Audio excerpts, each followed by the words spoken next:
ভগবদ গীতা হল শ্রীকৃষ্ণের বাণী। কিন্তু কে এই শ্রীকৃষ্ণ? তিনি হলেন হিন্দু বিশ্বাস মতে ঈশ্বর বা ভগবান বা দেবতা। তিনি যুগে যুগে বিভিন্ন রূপে দুনিয়াতে এসেছেন মানুষের কল্যাণের জন্য। তিনি রামায়ণ যুগে রাম হয়ে এসেছিলেন, আবার মহাভারত যুগে তিনি এসেছিলেন শ্রীকৃষ্ণের রূপে। শ্রীমদ্ ভগবদ্গীতায় শ্রীকৃষ্ণ বলেছেন, যখনই পৃথিবীতে অধর্মের প্রাদুর্ভাব দেখা দেবে এবং দুরাচারীর অত্যাচার ও নিপীড়ন বেড়ে যাবে, তখন তিনি ধর্ম সংস্থাপনের জন্য অবতার রূপ নিয়ে এই ধরাধামে অবতীর্ণ হবেন। শ্রীমদ্ ভগবদ্গীতা একটি নিত্য পাঠ্য গ্রন্থ। অনেকে আছেন যারা খুব ছোটবেলা থেকেই গীতাপাঠ করে থাকেন, তবে কে কতবার গীতাপাঠ শেষ করেছে সেটা কিন্তু বড় ব্যাপার নয়। বড় ব্যাপার হলো কে কতটা বুঝে গীতাপাঠ করেছে। বলা হয়ে থাকে, গীতার একটি শ্লোকের মর্মার্থ যদি কেউ বুঝে থাকে তাহলে তার জীবনে আমূল পরিবর্তন সাধিত হয়। গীতা আমাদের শেখায় কিভাবে আমরা জীবনে চলব, কিসের উদ্দেশ্যে আমাদের জীবনের এই পথ চলা, কিভাবে মোক্ষলাভ সম্ভব ইত্যাদি। আমি আমার অভিজ্ঞতা থেকে বলতে চাই, যতদিন যাবৎ গীতাপাঠ শুরু করেছি একটু অন্যরকম উপলব্ধি করতে শুরু করেছি। পশু পাখি থেকে শুরু করে সকল সৃষ্টির প্রতি একরকম মায়া কাজ করতে শুরু করেছে। আমাকে ভাবতে শিখিয়েছে, মনে প্রশ্ন জাগ্রত করতে শুরু করেছে, আমি এই পৃথিবীতে কেন। শ্রীমদ্ ভগবদ্গীতা শুধু পাঠ করলেই হয় না, উপলব্ধি করতে হয়। যতই উপলব্ধি হবে ততই জ্ঞানের আলো আসবে, সাথে আসবে মনের প্রশান্তি। গীতা আমাদের পথ চলতে শেখায়, তাই তিনি মাতৃস্বরূপা। এখানে প্রশ্ন করা যেতে পারে, গীতাপাঠ আমার জন্য কেন জরুরি? আমি শুধু এটুকুই বলবো, প্রত্যেকের জীবনে একবার অন্তত এই গ্রন্থটিকে পাঠ করা উচিত। এখানে যা কিছুই লেখা রয়েছে তা আমার কাছে খুবই বাস্তব বলে মনে হয়। জীবনের নানাবিধ সমস্যা এবং চিন্তাভাবনার সমাধান এই গ্রন্থে পাওয়া যায়। অথচ ভাবুন, আজ থেকে কত হাজার বছর আগে এই বই লেখা হয়েছিল। আর যেটা সব থেকে ভালো লাগে, এই বইটি শুধুমাত্র হিন্দু ধর্মের ব্যাপারে লেখা নেই, সমগ্র মানবজাতির কথা আছে। যে কোনো ধর্মের মানুষ এই গ্রন্থটি পাঠ করে উপকৃত হতে পারে। গীতা পাঠ করা এবং গীতা পড়া এই দুটির মধ্যে কিন্তু বিস্তর পার্থক্য রয়েছে। পাঠ বলতে বোঝায় শাস্ত্রীয় পাঠ বা শাস্ত্র নির্দেশিত নিয়ম মেনে পাঠ করা, যেমন স্নান করে শুদ্ধ বস্ত্র পরিধান করে পূর্ব বা উত্তর দিকে মুখ করে গীতা পাঠ করা। আর পড়া বলতে বোঝায় জ্ঞান অর্জনের জন্য পড়া। সেক্ষেত্রে যে কোনো ব্যক্তি যে কোনো সময় যে কোনো ভাবে এই গীতা পাঠ করতে পারে। অন্যান্য গ্রন্থের মতোই ভগবদ গীতাও পড়ার থেকে হৃদয়ঙ্গম করা এবং আত্মস্থ করার দাম অনেক বেশি। অনেকের মনে প্রশ্ন আসতে পারে, আমি তো লেখাপড়া জানি না বা সংস্কৃত উচ্চারণ করতে পারি না। অনেকে ভাবেন যে তারা বাংলা সরলার্থগুলি পড়তে চান। অনেকে বিভ্রান্ত হন যে গীতাপাঠ কোথা থেকে শুরু করব, কিভাবে শুরু করব, এগুলি না জানার কারণে গীতাপাঠ করা হয়ে ওঠে না। এগুলি ছাড়াও আমাদের জটিল মনে উৎপন্ন হওয়া নানান সমস্যাকে আমল দিতে গিয়ে আমরা গীতা বিমুখ থেকে যাই। কিন্তু এখানে আপনাকে জানাই যে গীতাপাঠ করতে যা প্রয়োজন হয় তা হল আপনার মনের একাগ্রতা এবং গীতাজ্ঞান আহরণ করার সদিচ্ছা। এখানে চৈতন্য মহাপ্রভুর একটি ছোট্ট ঘটনার কথা বলতে ইচ্ছা করছে। ভিডিওটি যদি একটু বড় হয়ে যায় তার জন্য মার্জনা করবেন, কিন্তু একটু ধৈর্য নিয়ে শুনুন, আপনার নিশ্চয়ই ভালো লাগবে। শ্রী চৈতন্য মহাপ্রভুর নির্দেশে এক ভক্ত প্রতিদিন আশ্রমে আগত ভক্তবৃন্দকে গীতাপাঠ করে তার ব্যাখ্যা শোনাতেন। তিনি শুদ্ধভাবে গীতা শ্লোক উচ্চারণ করতে পারতেন না, শুধু তাই নয়, গীতার ভুল ব্যাখ্যাও করতেন। কিন্তু আশ্চর্যের বিষয়, যতক্ষণ তিনি গীতার আলোচনা করতেন অন্যমনস্ক ভাবের ঘোরে তার চোখ থেকে ক্রমাগত জল পড়ত। এইসব কিছুদিন দেখে অপর এক পরশ্রীকাতর ভক্ত চৈতন্য মহাপ্রভুর কাছে গিয়ে তার নামে নালিশ করলেন। তিনি বললেন, প্রভু, আপনি যাকে প্রত্যেকদিন গীতাপাঠের দায়িত্ব দিয়েছেন সে মহাপাষণ্ড। একে তো শুদ্ধভাবে গীতাপাঠ করতে পারে না, তার উপর কান্নাকাটি করে ভণ্ডামিও করে। শ্রী চৈতন্যদেব তখনই সেই ভক্তকে ডেকে জিজ্ঞাসা করলেন, তুমি যে গীতাপাঠ করে ভক্তদের ব্যাখ্যা শোনাও তার অর্থ কি তুমি নিজে বুঝতে পারো? সবিনয় সেই ভক্ত বলল, না প্রভু। তখন মহাপ্রভু আবার তাকে জিজ্ঞাসা করলেন, তাহলে তুমি কাঁদো কেন? তিনি উত্তর দিলেন, প্রভু, যখন আমি অর্জুন উবাচ বলি তখন আমি সরাসরি অর্জুনকে প্রত্যক্ষ করি, আবার যখন শ্রী ভগবান উবাচ বলি তখন আমি ভগবানকে সরাসরি প্রত্যক্ষ করি। এইভাবে অর্জুন ও শ্রীকৃষ্ণকে যেন আমি চোখের সামনে দেখতে পাই। তাদের কথোপকথন বুঝতে না পারলেও এই নয়নাভিরাম দৃশ্যে অর্জুন ও ভগবানকে একত্রে দেখতে পেয়ে সন্তুষ্ট হয়ে আমি কাঁদতে থাকি। শ্রী শ্রী গীতায় ভগবানও বলেছেন, ইয় ইদম পরমম গুহ্যম মদ ভক্তেষু অভিধাসতি ভক্তিম ময়ি পরাম কৃত্যা মামে বৈশত্য সংশয়। যিনি আমার ভক্তদের মধ্যে এই পরম গোপনীয় গীতার উপদেশ ব্যাখ্যা করেন, তিনি অবশ্যই পরাভক্তি লাভ করে নিঃসংশয়ে ভগবত ধামে ফিরে আসেন। এই পৃথিবীর মানুষদের মধ্যে তার থেকে প্রিয় আমার আর কেউ নেই, এবং তার থেকে অন্য কেউ আমার প্রিয়তরও নয়। তাহলে বুঝলেন তো, অন্তরের গভীরতা সহ যদি কেউ গীতাপাঠ অধ্যয়ন করেন, পাঠ করেন বা শ্রবণ করেন, তবে তিনি তার অর্থ বা ভাব না বুঝলেও ভগবান তার ভক্তের অর্থ ও ভাব বুঝে নিতে সক্ষম হন। এইভাবে শ্রদ্ধার ভাবে বিভোর হয়ে যিনি গীতাপাঠ করেন, তার মুক্তিতে কোনো সন্দেহই থাকে না। তিনি সমস্ত পাপমুক্ত হয়ে পুণ্যবানদের কাঙ্ক্ষিত পুণ্যলোক প্রাপ্ত হয়ে থাকেন। আপনি কোন ভাষায় গীতাপাঠ করলেন, কতটা শুদ্ধ উচ্চারণ করলেন, কোন অধ্যায় থেকে গীতাপাঠ শুরু করলেন, বা আপনি দিনের কোন সময়ে গীতাপাঠ করলেন, তার থেকেও অনেক বেশি গুরুত্বপূর্ণ হলো আপনি গীতাপাঠ করে কতটা জ্ঞান আহরণ করলেন বা কি শিখতে পারলেন, এবং কতটা ভক্তি ভরে শ্রীকৃষ্ণের মুখনিসৃত বাণী অধ্যয়ন করলেন। এই কারণে জ্ঞানী ও সাধু ব্যক্তিরা বলে থাকেন, পরমপিতা তার জাগতিক সন্তানদের কাছে আনুষ্ঠানিকতা নয়, বরং মনের ভক্তি আশা করেন। তাই সত্যি বলতে গীতাপাঠ করতে সাধারণ সুচিতা ও মনের পবিত্রতা ছাড়া আর কোনো কিছুরই প্রয়োজন নেই। তবে আপনি যদি আনুষ্ঠানিকভাবে তথা কোনো অনুষ্ঠান বা উপলক্ষকে সামনে রেখে গীতাপাঠ করতে চান, তাহলে আপনাকে কিছু সাধারণ নিয়মাবলী মেনে চলতে হবে। সেই নিয়মগুলি আপনাদেরকে অবগত করানোর উদ্দেশ্যেই আজকের এই ভিডিওটি আমি আপনাদের সামনে উপস্থাপন করতে চলেছি। এছাড়াও এই ভিডিওতে আপনাকে জানাবো গীতার প্রতিটি অধ্যায় পাঠে কি কি ফল পাওয়া যায় এবং প্রত্যেক অধ্যায়ের নাম মাহাত্ম্য। আশা করি সম্পূর্ণ ভিডিওটি আপনি মনোযোগ দিয়ে দেখবেন এবং শ্রবণ করবেন। গীতাপাঠ করার জন্য পবিত্র মন ও পরিষ্কার বস্ত্র পরিধান করে পবিত্র স্থানে আসন পেতে পূর্ব বা উত্তর দিকে মুখ করে বসুন। এরপর আচমন, বিষ্ণু স্মরণ, সূর্যার্ঘ্য, স্বস্তিবাচন, সংকল্প, আসন শুদ্ধি প্রভৃতি কার্যগুলি পর্যায়ক্রমে সেরে ফেলুন। এরপর তিলক ধারণ করতে হবে। এখানে বলা দরকার যে তিলক ধারণ না করলে কোনো কার্যই পূর্ণতা পায় না।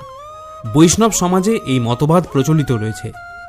তিলক ধারণের এবং শরীরের কোন অংশে তিলক ধারণ করতে হবে তা আমি স্ক্রিনে দিয়ে দিলাম। শাস্ত্রে বলা হয়েছে আমাদের শরীর হলো মন্দির। এই শরীরের 12টি স্থানে 12 জন দেবতা বাস করেন। তাই এই 12টি স্থানে তিলক ধারণ করলে মনের একাগ্রতা বাড়ে। বিশেষত কপালে তিলক ধারণে আত্মা পরিশুদ্ধ হয়। এবারে ফিরে আসি গীতাপাঠের নিয়মাবলী নিয়ে। প্রথম ধাপে বলুন ওম তৎসৎ। দ্বিতীয় ধাপে স্মরণ করুন গুরুদেবকে, কারণ গুরুই ব্রহ্মা, গুরুই বিষ্ণু এবং গুরুই মহেশ্বর। তাই গুরুদেবের স্মরণে পাঠ করুন ওম অখণ্ড মণ্ডলাকারম ব্যাপ্তম যেন চরাচরম তৎপদম দর্শিতম যেন তস্मै শ্রী গুরবে নমঃ। অজ্ঞানতিমিরান্ধস্য জ্ঞানাঞ্জন শলাকয়া চক্ষুরুন্মীলিতম যেন তস্मै শ্রী গুরবে নমঃ। গুরুর ব্রহ্মা গুরুর বিষ্ণু গুরুর দেব মহেশ্বর গুরুরেব পরম ব্রহ্ম তস্मै শ্রী গুরবে নমঃ।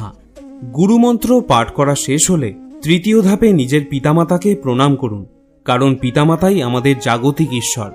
পিতার প্রণাম মন্ত্রটি হল পিতা স্বর্গ পিতা ধর্ম পিতা হি পরম তপ পিতরি প্রীতিমা পণ্যে প্রিয়ান্তে সর্বদেবতা। এবার মাতার প্রণাম মন্ত্রটি পাঠ করার পালা। মাতা জননী ধরিত্রী দয়াদ্র হৃদয়া সতী দেবীভ্য রমণী শ্রেষ্ঠা নির্দশা সর্বদুঃখ হরা। ওম শান্তি রূপাং সমারূপাং স্নেহ রূপাং শুভঙ্করীম সাক্ষাৎ ভগবতী দেবী মাতরং তাং নমামহম। চতুর্থ ধাপে ভগবান শ্রীকৃষ্ণ ও রাধিকার প্রণাম মন্ত্র পাঠ করবেন। শ্রীকৃষ্ণের প্রণাম মন্ত্রটি হল ওম কৃষ্ণায় বাসুদেবায় হরয়ে পরমাত্মনে প্রণত ক্লেশ নাশায় গোবিন্দায় নমো নমঃ। হে কৃষ্ণ করুণা সিন্ধু দীনবন্ধু জগৎপতে গোপেশ গোপিকা কান্ত রাধাকান্ত নমস্তুতে। এবার শ্রীরাধিকার প্রণাম মন্ত্রটি পাঠ করুন।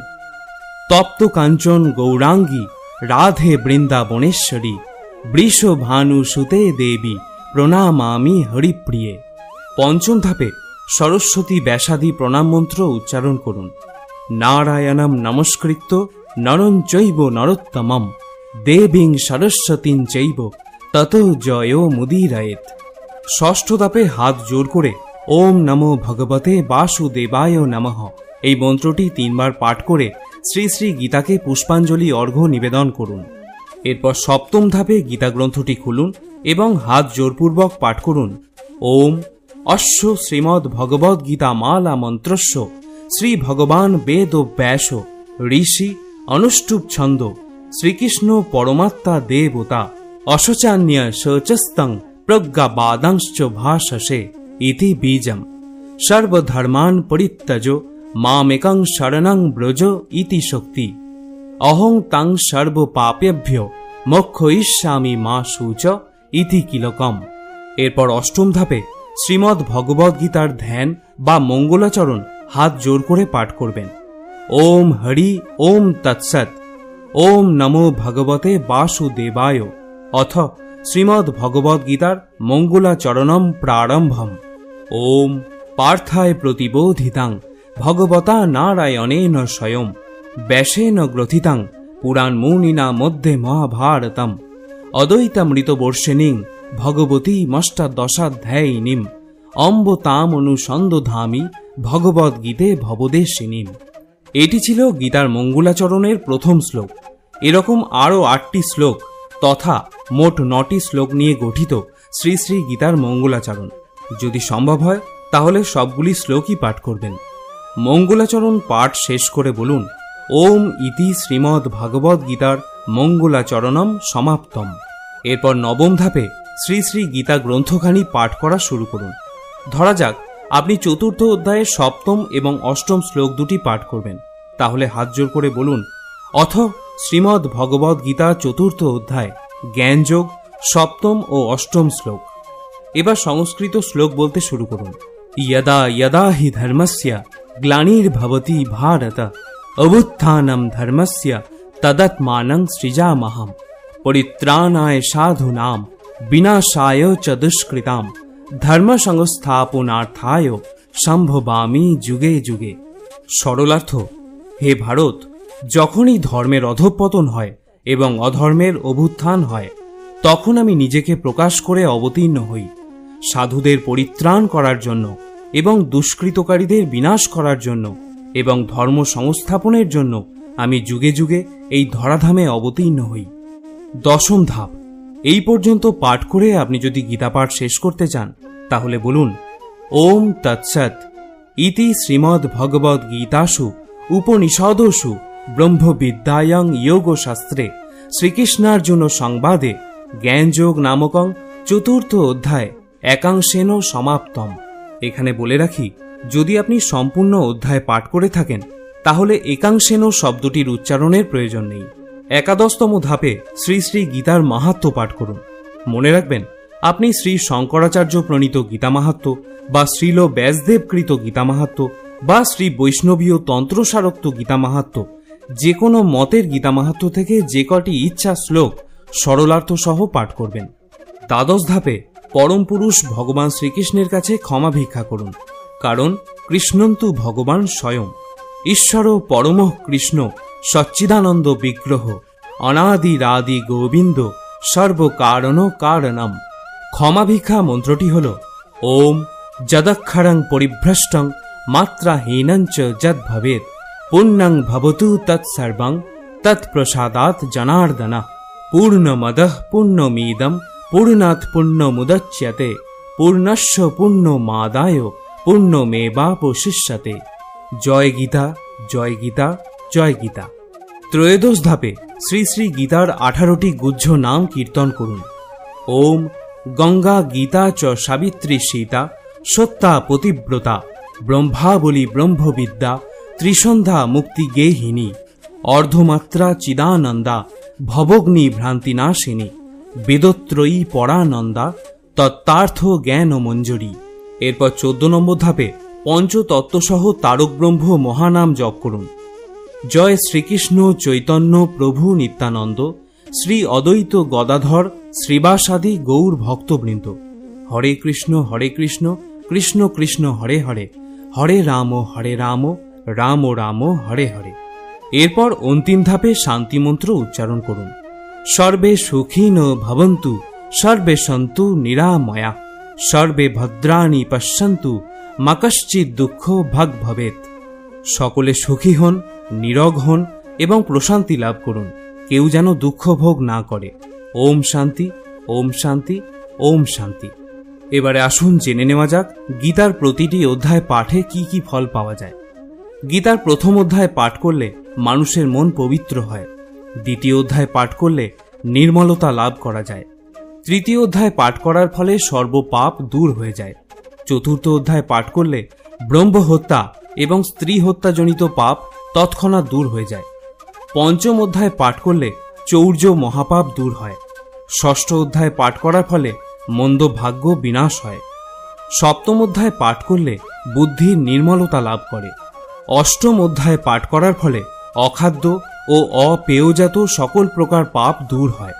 নবম অধ্যায় পাঠ করলে পৃথিবী দানের মতো পূর্ণ ফল লাভ হয়। দশম অধ্যায় পাঠ করলে সর্বপাপ বিনষ্ট হয়ে শ্রেষ্ঠ জ্ঞান জন্ম হয়। একাদশ অধ্যায় পাঠ করলে ব্রহ্মজ্ঞান লাভ হয়ে মুক্তি লাভ হয়। দ্বাদশ অধ্যায় পাঠের ফলে বিশুদ্ধ ভক্তি জন্মে। ত্রয়োদশ অধ্যায় পাঠে জ্ঞানচক্ষুর বিকাশ হয়। চতুর্দশ অধ্যায় পাঠ করলে অশ্বমেধাদি যজ্ঞের ফলাফল লাভ হয়। পঞ্চদশ অধ্যায় পাঠ করলে নির্মল জ্ঞান লাভ করে যোগী হওয়া যায়। ষোড়শ অধ্যায় পাঠ করলে মনুষ্য সংসার বন্ধন থেকে মুক্তি লাভ করে। সপ্তদশ অধ্যায় পাঠ করলে রাজপেয় নামক যজ্ঞের ফল লাভ হয় এবং অষ্টাদশ অধ্যায় পাঠ করলে জ্ঞানরূপ অগ্নি দ্বারা পাপকে দূর করা যায়। এবারে শ্রী শ্রী গীতার নাম মাহাত্ম্যগুলি শ্রবণ করুন। আপনারা ইতিমধ্যেই গীতার 18টি গুহ্য নাম শ্রবণ করেছেন। এই 18টি নামেরও রয়েছে ভিন্ন ভিন্ন নাম মাহাত্ম্য। গীতার প্রথম নাম হল গঙ্গা। গঙ্গা স্নান যেমন আমাদের পবিত্র করে, তেমনি গীতা পাঠ আমাদের মনকে পবিত্র করে বলে এটিও গীতার একটি নাম। গীতা গীতা হল ভগবান শ্রীকৃষ্ণের মুখনিসৃত বাণীর সংকলন। এই গ্রন্থটি মহাভারতেরই একটি অংশ। সাবিত্রী মহাসতী সাবিত্রী তার মৃত স্বামীকে ছিনিয়ে এনেছিলেন যমরাজের কাছ থেকে। তার সম্মানের অর্থে শ্রী শ্রী গীতার আরেক নাম হল সাবিত্রী। সীতা দেবী সীতার পবিত্রতা যেমন অক্ষয়, তেমনি গীতার পবিত্রতাও অক্ষয়। শত অসুর দানব যেই এসে একে ছুঁয়ে যাক, অপবিত্র করার চেষ্টা করুক, গীতার পবিত্রতা কখনোই বিনষ্ট হয় না। সত্যা গীতাতে পরম সত্য পরমেশ্বরের কথা বলা হয়েছে বলে গীতার আরেক নাম হল সত্যা। পতিব্রতা পতির প্রতি ব্রতী যে নারী, তিনি হলেন পতিব্রতা। তবে এখানে পতি অর্থে জগৎপতি তথা স্বয়ং শ্রীকৃষ্ণকে বোঝানো হয়েছে। শ্রীকৃষ্ণের প্রতি আনুগত্য যেমন তার প্রিয়, তেমনি গীতা গ্রন্থখানিও তার অত্যন্ত প্রিয়। ব্রহ্মাবলী ব্রহ্মশক্তি থেকে নির্গত শক্তিকে বলা হয় ব্রহ্মাবলী, যে শক্তির কোনো বিনাশ নেই। অনুরূপভাবে গীতারও কোনো বিনাশ নেই। ব্রহ্মবিদ্যা ব্রহ্মবিদ্যা বলতে ব্রহ্মশক্তির পরিচায়ক এই গীতা, তাই তাকে ব্রহ্মবিদ্যা বলা হয়েছে। ত্রিসন্ধ্যা গীতাপাঠের মুহূর্তটি ত্রিসন্ধ্যা, অর্থাৎ সূর্যোদয়ের পূর্বে, মধ্যাহ্নে ও সূর্যাস্তের পর বন্দনা করার সমান পবিত্র। তাই শ্রী শ্রী গীতাকে ত্রিসন্ধ্যা বলা হচ্ছে। মুক্তি গেহিনী মুক্তি ও মোক্ষের পথ দেখায় বলে গীতাকে বলা হয় মুক্তি গেহিনী। অর্ধমাত্রা ভগবানের অর্ধেক মাত্রা ফুটে ওঠে বলে এই গ্রন্থখানির আরেক নাম হল অর্ধমাত্রা। পূর্ণরূপ পাওয়া যায় যখন সকল শাস্ত্রের জ্ঞান হয়। চিদানন্দা চিৎ বা জ্ঞান জগতের যে আনন্দ, তাই হল চিদানন্দা, এবং গীতা পাঠ করে এই আনন্দই লাভ করা যায়। ভবগ্নি ভব যার অর্থ হল বস্তু বা মায়ার জগৎ, আর ঘ কথার অর্থ হল ধ্বংস করা, অর্থাৎ যে বস্তু জগতের মায়াকে ধ্বংস করে। শ্রী শ্রী গীতা আমাদের পার্থিব মায়াকে ধ্বংস করে চিন্ময় ধামের প্রতি আকর্ষিত করে তোলে। ভ্রান্তি নাশিনী আমরা আমাদের চারপাশের জিনিস দেখে বিভ্রান্ত হই, আর একমাত্র গীতাই পারে আমাদের এই ভ্রান্তি বিনাশ করতে। তাই গীতাকে ভ্রান্তি নাশিনী বলা হয়েছে। বেদত্রয়ী গীতা হচ্ছে ঋগ্বেদ, সামবেদ ও যজুর্বেদ, এই 3 বেদের সার কথা। তাই গীতাকে সংক্ষেপে বেদত্রয়ী বলা হয়ে থাকে। পরানন্দা। গীতা পাঠকালে পাঠককে ও শ্রবণে শ্রোতাকে পরম আনন্দ দেয় বলে এর আরেক নাম হল পরানন্দা। তত্ত্বার্থ: সকল শাস্ত্রে যেই তত্ত্বের কথা আলোচনা করা হয় তার সরলার্থ হল এই শ্রীমদ্ ভগবদ্ গীতা। তাই গীতাকে সকল শাস্ত্রের তত্ত্বার্থ বলা হয়ে থাকে। জ্ঞান ও মঞ্জরি: একজন মানুষ বা জীবন জগতের জন্য যে সকল জ্ঞানের প্রয়োজন তার সকল কিছুই গীতায় মঞ্জুরীকৃত রয়েছে। তাই শ্রীগীতা জ্ঞান ও মঞ্জুরি নামেও জগৎ বিখ্যাত। প্রিয় শ্রোতা বন্ধুরা, আজকের এই ভিডিওটি যারা শেষ পর্যন্ত দেখলেন তাদের প্রতি আমি সত্যিই কৃতজ্ঞ। আশা করি সম্পূর্ণ ভিডিওটি দেখে কিছু নতুন জিনিস শিখতে এবং জানতে পেরেছেন। আর যদি কোনো ভুল ত্রুটি হয়ে থাকে নিজ গুণে মার্জনা করবেন। যদি সম্পূর্ণ ভিডিওটি দেখে আপনার তথ্যপূর্ণ মনে হয় তাহলে কমেন্টে জয় শ্রীকৃষ্ণ লিখে